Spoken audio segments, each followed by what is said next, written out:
Hello, everyone. My name is Jenna Weiss, and I'm the Manager of Public Programs at the Jewish Museum. It's my pleasure to welcome you to this lecture by Elisabeth Bronfen, entitled Family Entanglements, presented in conjunction with the exhibition Louise Bourgeois, Freud's Daughter, on view at the Jewish Museum through September 12, 2021. We encourage you to visit if you are able to do so.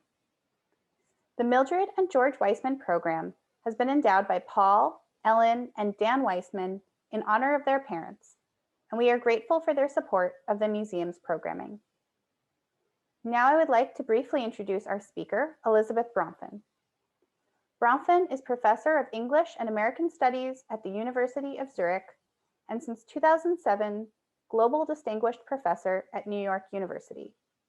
A specialist in 19th and 20th century literature, she has written articles in the area of gender studies, psychoanalysis, film, cultural theory, and visual culture.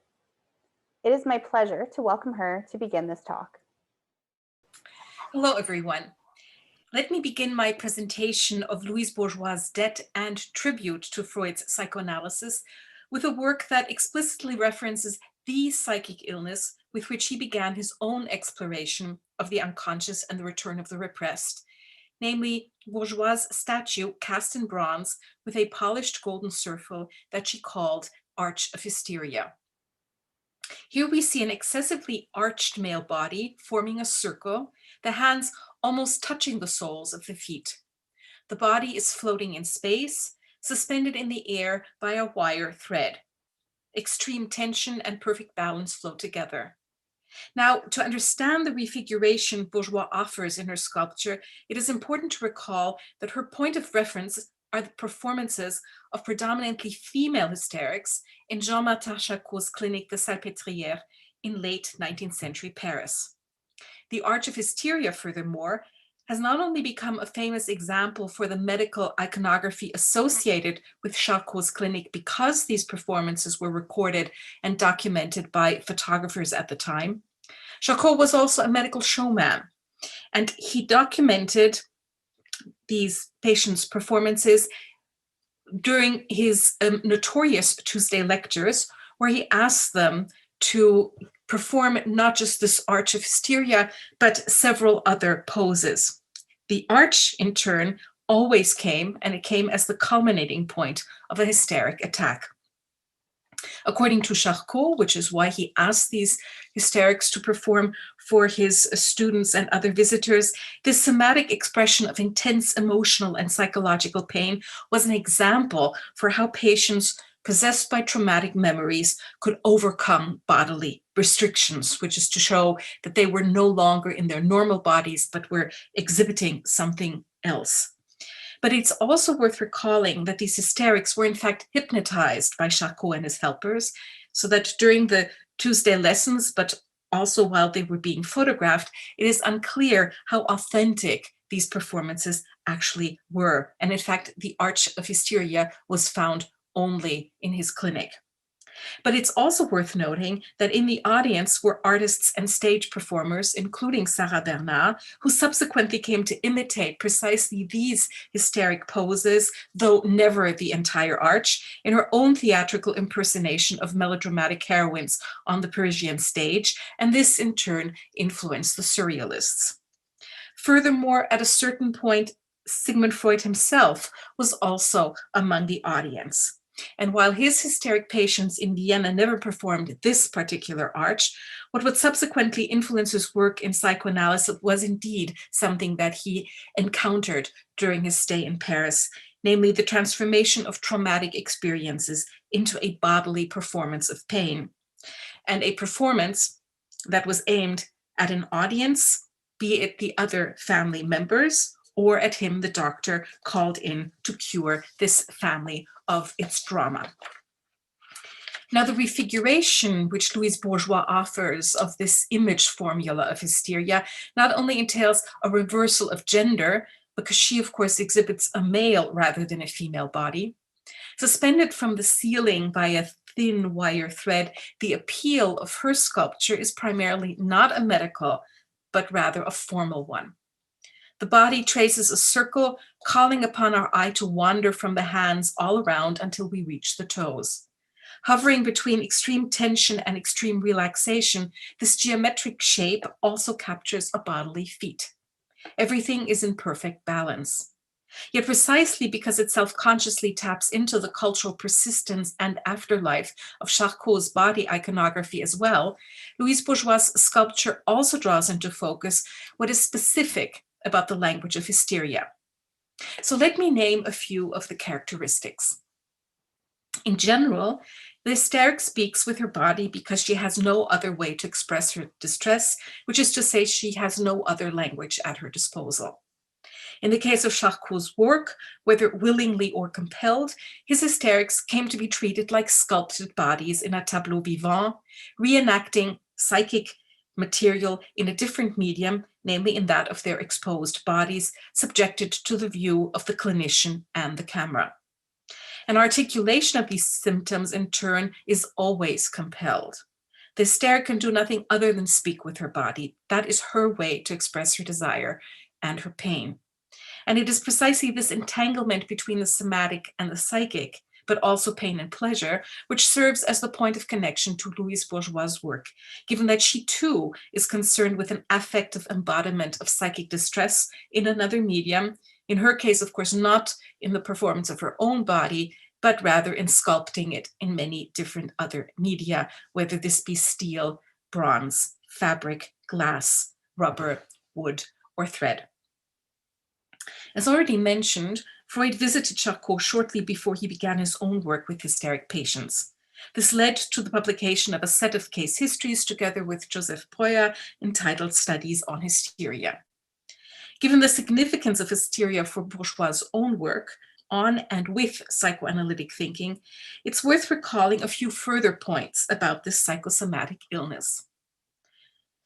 For one, it was actually Freud's hysteric patients, suspended between the symptoms they currently had and the traumatic experiences in the past that caused them, which led Freud to discover the unconscious in the first place. Without his hysterics, he would never have done so. These women, in turn, were living a double consciousness. They were living between incapacitation and self-observation. And what they taught him, if you like, is that psychosomatic symptoms are the site where the unconscious speaks, although in a masked manner, never directly. Which is to say, through them, Freud came to understand that there is no direct access to the unconscious and all the psychic material stored there. Instead, the unconscious expresses itself in coded language, which, next to neurotic or psychotic symptoms, includes dream work, jokes, slips of the tongue, fantasy, and, of course, also art. Freud, in turn, came to theorize what Charcot only documented, namely that hysterics speak through the body because language fails them, because only by performing this psychic pain can they be heard. As such, they put into question symbolic language, which is to say they interrogate it. They make an argument for a different kind of articulation, and that would be a further connection to Louise Bourgeois' aesthetic praxis, namely a form of self-articulation which works with transformation and substitutions of all kinds, with displacements and replacements, with disfigurations and approximations. A second thing to bear in mind, when it came to cure, things were far less successful, and that too is a seminal point in the work of Louise Bourgeois.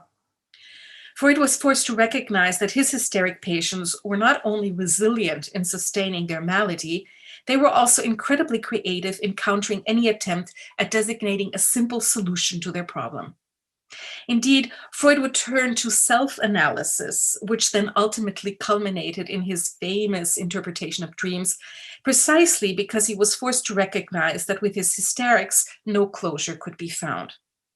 Even when he was able to discover an alleged primal scene for their incapacitation and they would be cured of a particular illness, they would resiliently develop a new symptom. To understand this refusal of closure better, it's worth remembering that in medical history, this specifically feminine malady was initially attributed to the uterus, which, in search of satisfaction, had come unhooked and was now wandering through the body. I will spare you the details of the sometimes quite gruesome practices with which a deeply misogynist medical profession came up so as to lure this body part back to its so-called proper place.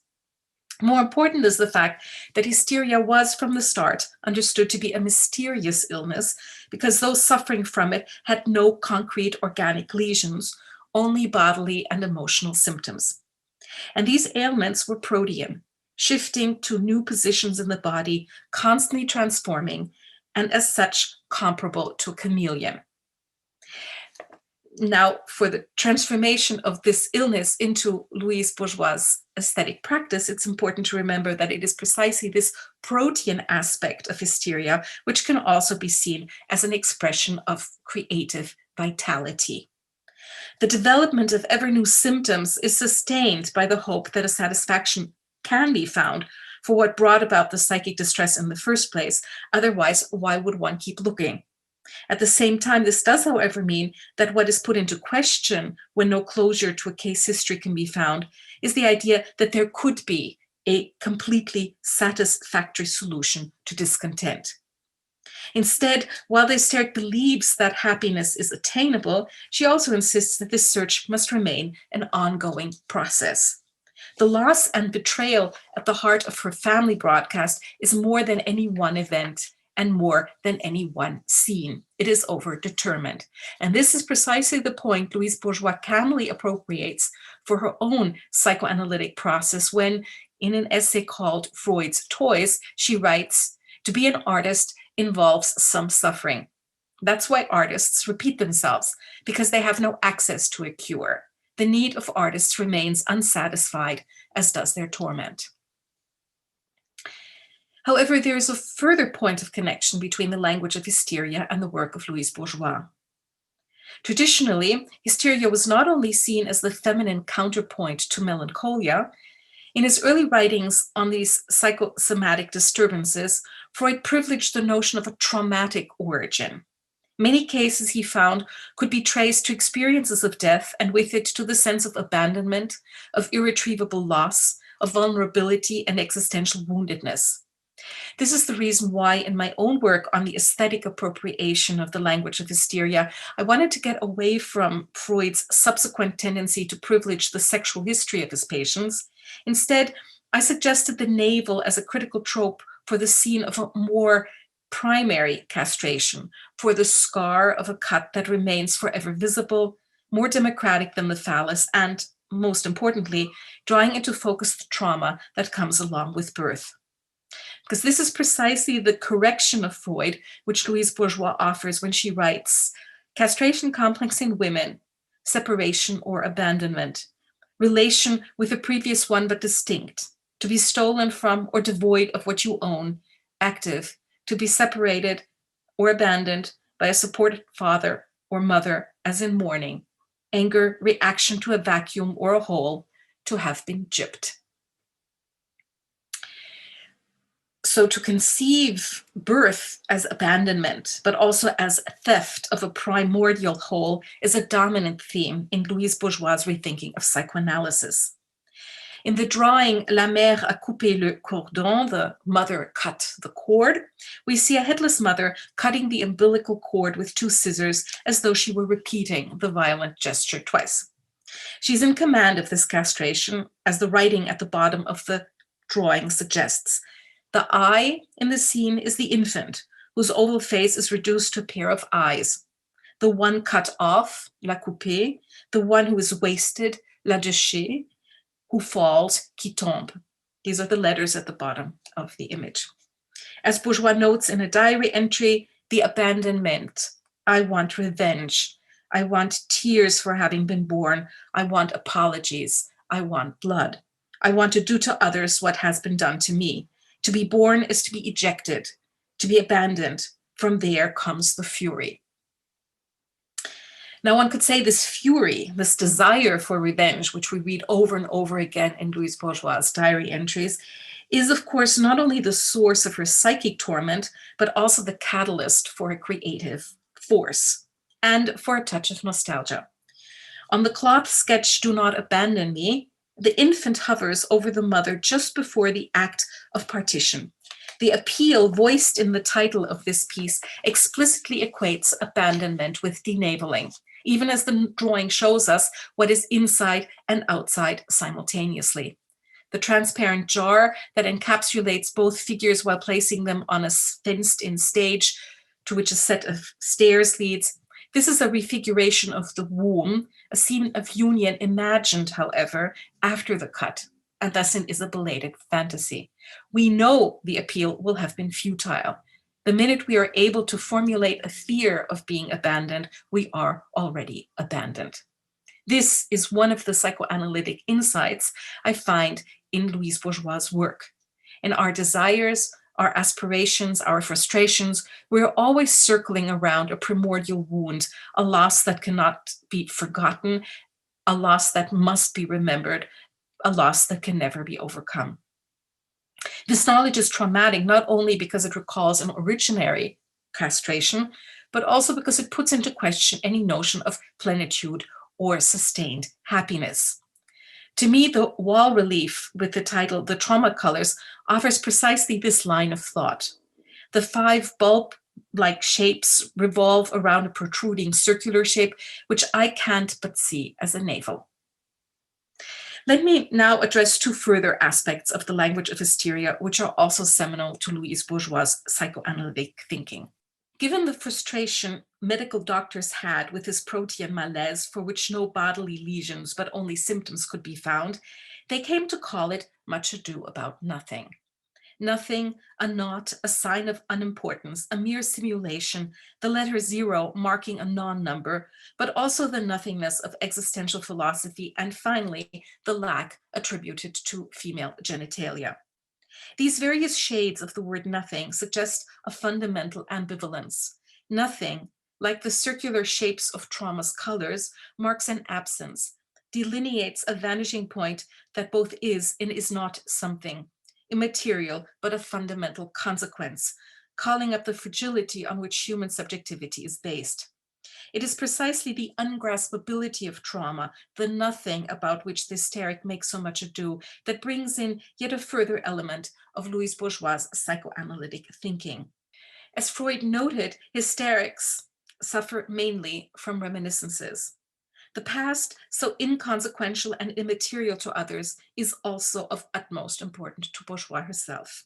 So she too is suffering from reminiscences.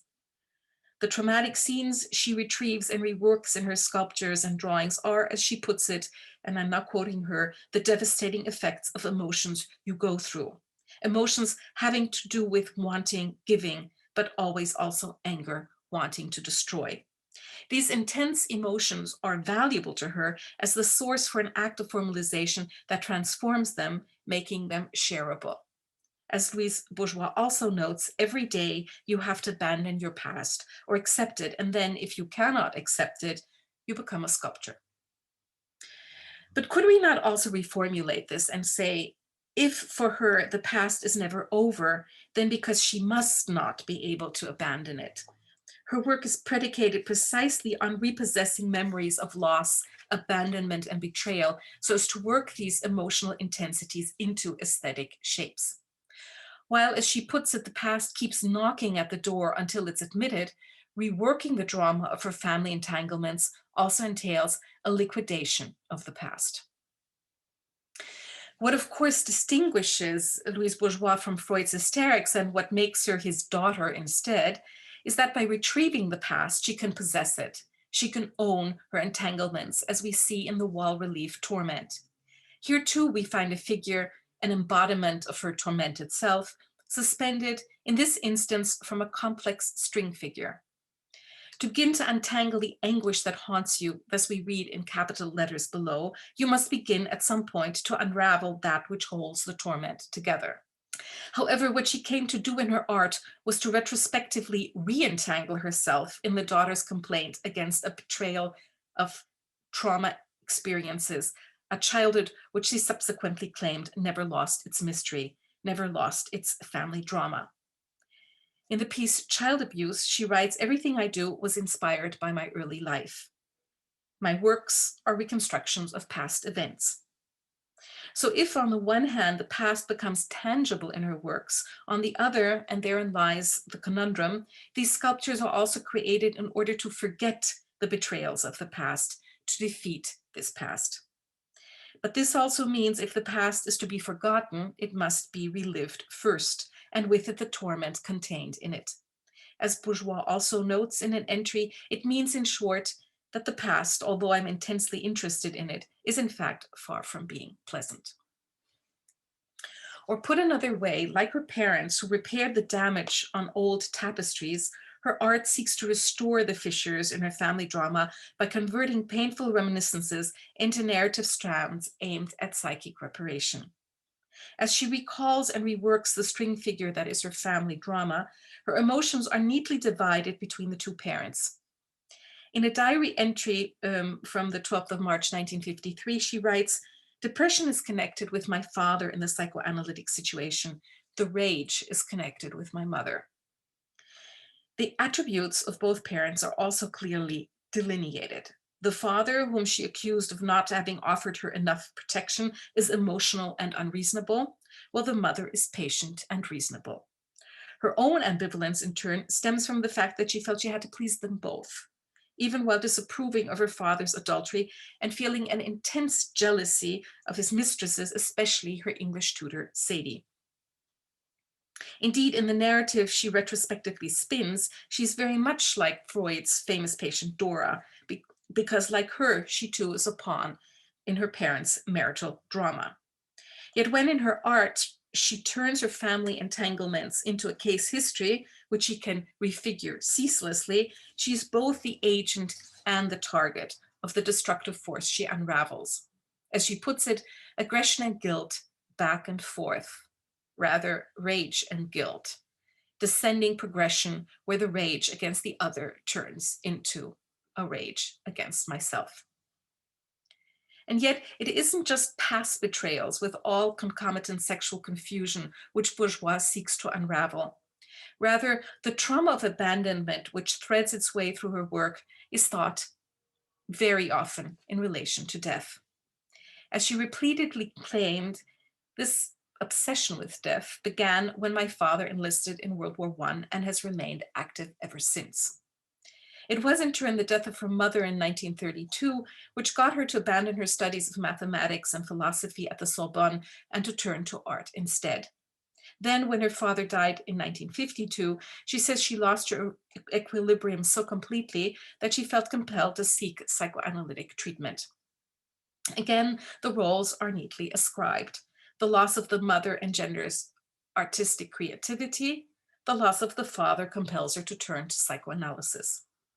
Yet the dialectic of desire and hate, aggression and guilt, which her psychoanalytic treatment helped her articulate, is riddled with ambivalences. Her destructive creativity is a battle against, but also with her position in the tangled affairs of her family. Without these, there would be no struggle, no repression, no haunting, and no art. If so many of her sculptures hang in a delicate balance, then because equilibrium is as much a thread that runs through her work as is the notion of abandonment. The recuperation gained is always fragile, never permanent. However, rather than isolating a particular original scene of trauma as such, which is what Freud in his therapy ceaselessly tried to do, Louise Bourgeois persistently recalls a string of scenes, rendering the trauma of abandonment as the origin of all subsequent fantasy work, but also all subsequent efforts at retrieving this torment in order to turn it into sculptures. As she writes in another diary entry, "I am abandoned, I am deprived. This is the horrible and eternal castration complex." So no end to the castration complex, no end to any case history, because it is from the very beginning conceived in her psychoanalytic thinking as an eternal castration complex. Yet one what might add in relation to her talking about an eternal castration complex is that what is at the beginning of this castration, namely the original fusion with the maternal, is as irretrievable as is the sexual wholeness connected with sexual castration. And one could say that the W in the word whole signals the proximity between fullness and void or whole. In the sketch Mother and Child, the infant's head is calmly resting on the maternal body's navel, while in the feeding, the infant is at the navel point of the gouache, surrounded by 5 enormous breasts dangerously converging on it. The maternal body thus emerges both as a place of shelter and as a threatening proximity. The nourishment it brings can also be stifling. A similar staging of contradictions brought into balance can be found in Bourgeois' response to the castrating authority of her parents regarding her gender. As she notes, they had wanted a son, a daughter is nothing. Indeed, her father enjoyed ridiculing her in front of his friends by drawing attention to his daughter's lack of the male member. If in her sweeter version of Fillette, both genders are combined, the marble statuette Femme Couteau foregrounds the enmeshment of destructive and seductive sides. As Bourgeois explains, the woman turns into a blade. She is defensive. She identifies with the penis to defend herself. We are all vulnerable in some way, and we are all male, female. Her point is that it's dangerous to be a woman, yet to be a woman also means to be defenseless. Empowered defense is nothing other than the flip side of the very vulnerability which to ward off it is invoked in the first place. If then her sculptures render conscious, visible, and accessible what was previously unconscious, this entails a balancing act. The bas-relief vocabulary of guilt invokes restoration, reparation, and reconciliation as predicated on a return of psychic material that has been repressed, be it traumatic reminiscences or the aggression she feels towards others and herself because of this traumatic past. Again, we're dealing with a conundrum. While Bourgeois admits to feeling guilty about the violence, anger, sadness, and hate she has been able to preserve by virtue of keeping her memories alive, she also acknowledges her deep need to express these dangerous and destructive affects. Neither the reminiscences nor the violence they contain will stay repressed. Insofar as her sculptures partake in an art of memory, they balance reparation and revenge. Any recompensation for her trauma of abandonment is held in balance by her recuperation of it. Her sculptures allow her to participate in it again, only now she is the master of the fantasy scenes she restages. Not only can she now retaliate against family members long dead, by transforming psychic torment into aesthetic form, she can defend herself against what distresses her and enjoy the torment at the same time, including her violence and her guilt. In her recognition that her creative energy is predicated on the persistence of these emotional intensities, which can never fully be repressed, she is indeed Freud's daughter. Let us therefore look more closely at the big cell in the exhibition called Passage Dangereux. It stages her entanglement in her family story as an intricate psychic theater. It's worth recalling that the word passage has several meanings. As a narrow way in an arcade lined with small boutiques, it speaks to the pleasure of the voyeur, the allure of the objects on display in the shop windows.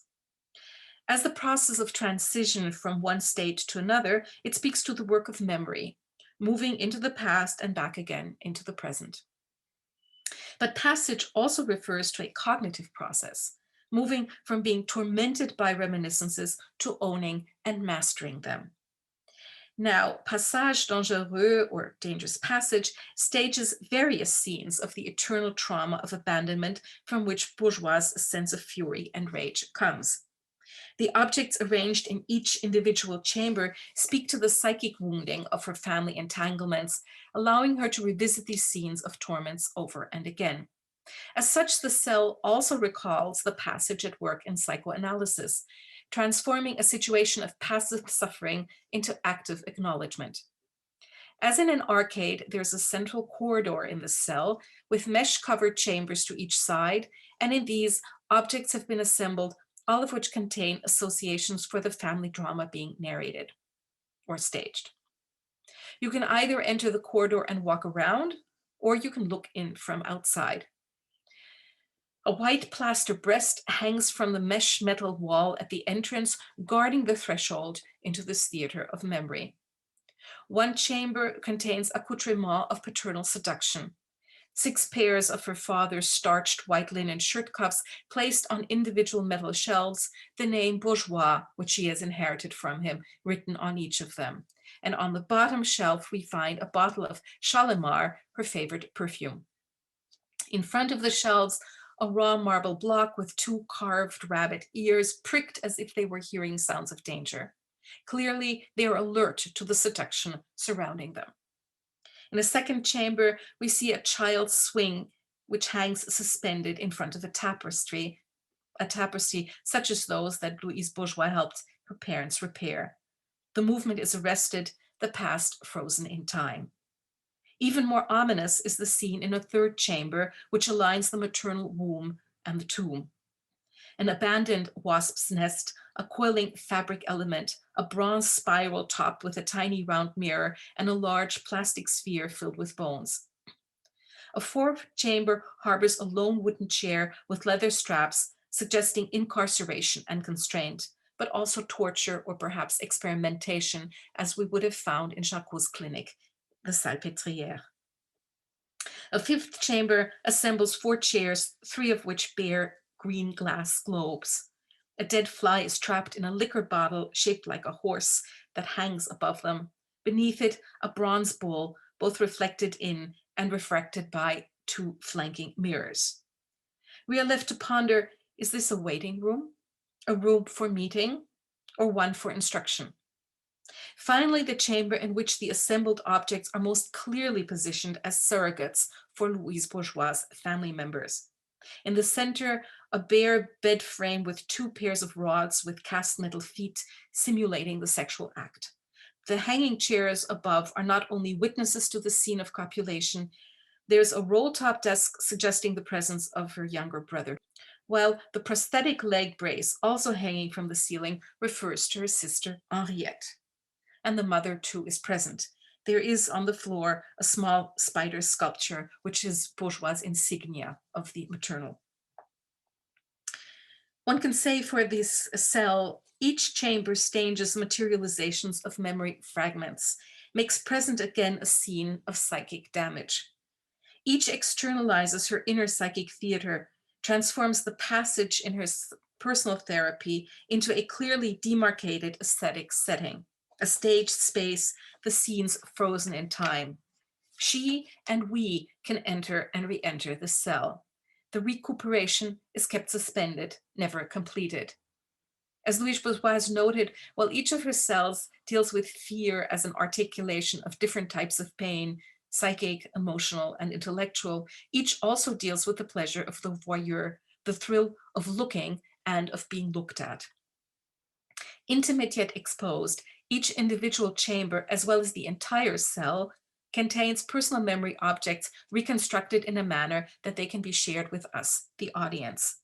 The many mirrors throughout further destabilize the relation between inside and outside. Each scene offers up an encounter with her past in more senses than one. Her personal confrontation with her family drama and our confrontation with her aesthetic reshaping and staging of this traumatic, but also dramatic material. As a staged passage into which we too can physically enter, Passage Dangereux is also an invitation to us to pass from one side of reenacted danger to the next, to engage with and participate in her process of retrieval and recuperation. Whether we enter through the main corridor or look in from outside, we are part of her story of anger and guilt, her persistent sense of abandonment and psychic damage, her aggression against her family, her condemnation, and her retribution. The mirrors capture our own movement through these scenes. They capture our own gaze. They leave us suspended as well between inside and outside, between her shaped fantasies and our own. The dangerous passage is also ours. Thank you for your attention.